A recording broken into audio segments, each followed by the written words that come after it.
इन तस्वीरों को देखकर चीन की बेचैनी बढ़नी लाजमी है, क्योंकि ये तस्वीरें हैं भारतीय सेना और मंगोलिया की सेना की। भारत की सेना मंगोलिया की धरती पर है और नोमैडिक एलिफेंट 2025 एक्सरसाइज करने के लिए पहुंची है।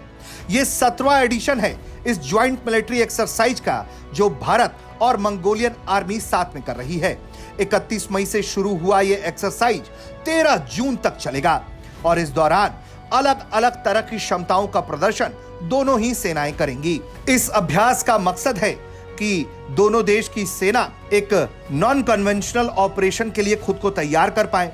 सेमी अर्बन इलाके हो या फिर पहाड़ों वाला इलाका, उसके तहत खुद को तैयार कर पाए। इसके अलावा इस एक्सरसाइज का मकसद है कि दोनों देशों के बीच मिलिट्री कोऑपरेशन को बढ़ाया जा सके और साथ में ज्वाइंट ऑपरेशन करने की कैपेबिलिटी को और मजबूत किया जा सके। चीन क्यों परेशान होगा, आप जरा ये भी समझिए। दरअसल चीन मंगोलिया का सबसे बड़ा व्यापारिक साझेदार रहा है और उसकी ये निर्भरता मंगोलिया को हमेशा अखरती है, क्योंकि मंगोलिया पर लगातार कर्ज का दबाव बढ़ रहा है। अब ऐसे में इस पावर को बैलेंस करने के लिए मंगोलिया भारत से अपनी दोस्ती मजबूत कर रहा है। मंगोलिया और चीन के बीच में कई तरह के विवाद भी हैं, जैसे कि आंतरिक मंगोलिया को नियंत्रित करने से मंगोलियाई लोगों में काफी असंतोष है।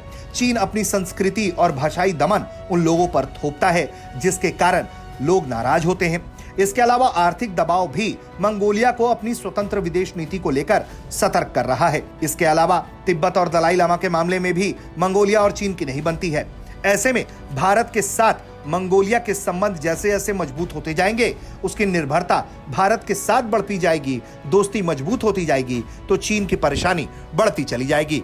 क्योंकि चीन के हाथ से अगर मंगोलिया निकल गया तो फिर उसके लिए स्ट्रेटेजिक लोकेशन भी काफी परेशान खड़े करने वाली होगी, क्योंकि उसके लिए रणनीतिक समीकरण भी फिर खराब हो जाएगा।